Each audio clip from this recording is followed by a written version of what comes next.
अरे इतनी जहमत की आपने यहाँ तक आकर। आइए ना एक कप कॉफी पी लें ताकि मैं भी शुक्रिया अदा कर सकूं। आप तकल्लुफ मत कीजिए, मैं फिर किसी दिन मिलने आ जाऊंगी। अरे कैसा तकल्लुफ, मैंने आपको इतना थका दिया। मैं आपको कॉफी पिए बगैर तो अपने घर से जाने ही नहीं दूंगी। ठीक है, इतना इसरार कर रही हैं तो चलिए। आइए आइए आइए, अंदर तशरीफ ले आइए ना। आइए, आप बस यहाँ बैठिए, मैं आपके लिए फौरन कॉफी बनाकर लाती हूँ। कैसी कॉफी पियेंगी? सादी। सादी? सलाम, प्लीज बैठी रहिए। अल्लाह शिफा दे। बहुत शुक्रिया।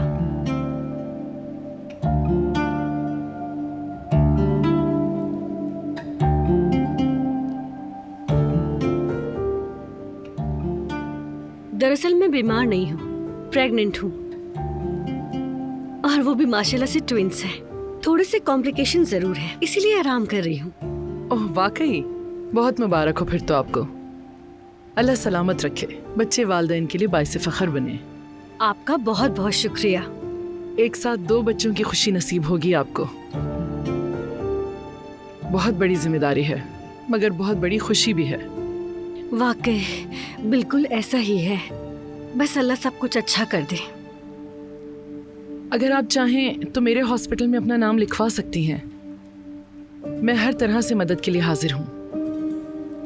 आपका बहुत शुक्रिया, मेहरबानी आपकी। लीजिए आपकी मजेदार कॉफी। बहुत शुक्रिया, जज़ाकल्लाह। अरे शुक्रिया कैसा, आपने भी तो मेरी मदद की। मिलकर एंजॉय करते हैं। शुक्रिया। हनीफा साहिबा, अगर मैं गलत नहीं तो आपकी 2 बेटियां और 1 बेटा है ना? जी हाँ।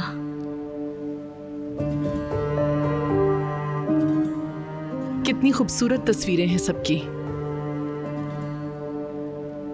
बहुत अच्छी लगी मुझे। यादें ही सबसे कीमती चीज होती हैं इंसान के पास। दिलान की तस्वीर नजर नहीं आ रही मुझे इन सब में। शादी के बाद जाते वक्त सब तस्वीरें ले गई इसलिए नजर नहीं आ रही। मगर आपके पास तो फोटो एल्बम होगा ना उसका? अगर है तो मैं देखना चाहती हूँ। तस्वीरों में बहुत कहानियां छुपी होती हैं। है ना, क्यों नहीं, सब संभाल के रखी है। मैं भी तस्वीरों को जान से लगा कर रखती हूँ। बस अभी लेकर आती हूँ। 2 मिनट रुके, अभी एल्बम लेकर आती हूँ।